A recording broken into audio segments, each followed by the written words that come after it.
Nightplay Records. Mangwiro president, yo against Zimbabwean resident. My lyrics are kawanda sema party for 30%. Starara chori ri permanent.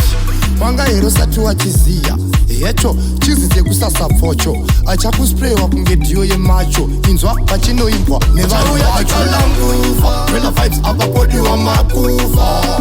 Waitu ona kunge mbafa. Gema rofa. Manchimwari nasi vatitira fefa. Chau ya Chikalanguvha. Rela vibes apa podi wa makuva.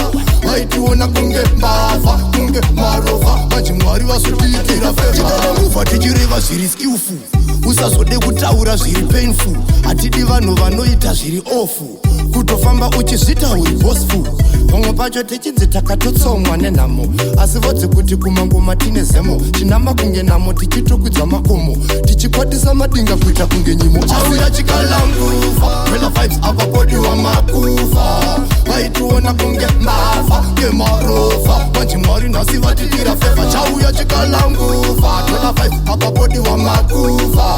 Vaituona kunge mbava. Kunge marova. Manchimwari vasutitira fefa. Chinowanikwa kumawindi nemavenda.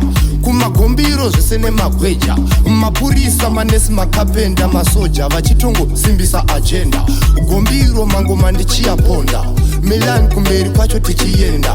Vaudze kuti mangoma tichiyadhanda. Ngoma ritori fiti kuita unge honda kutyisa seya Chikalanguvha. Rela vibes apa podi wa makuva. Vaituona kunge mbava. Gemarova. Manchimwari nasi vatitira fefa. Chauya Chikalanguvha. Rela vibes apa podi wa makuva.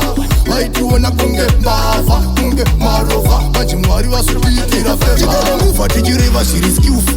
Usazode kutaura zviri painful. Atidi vanhu vanoita zviri ofu. Kutofamba uchizvita uri bossful. Pamwe pacho tichinzi takatotsomwa nenhamo. Asi vodzi kuti kumangoma tine zemo. Chinama kunge namo tichitokudza makomo. Tichikwatisa madinga kuita kunge nyimo. Chauya Chikalanguvha. Rela vibes apa podi wa makuva. Vaituona kunge mbava. Gemarova. Manchimwari nasi vatitira fefa. Chauya Chikalanguvha. Rela vibes apa podi wa makuva. Vaituona kunge mbava. Kunge marova. Manchimwari vasutitira fefa. Chauya Chikalanguvha. Rela vibes apa podi wa makuva.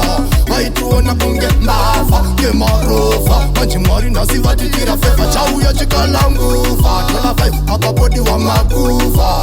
Vaituona kunge mbava. Kunge marova. Manchimwari vasutitira fefa. Chauya Chikalanguvha. Rela vibes apa podi wa makuva.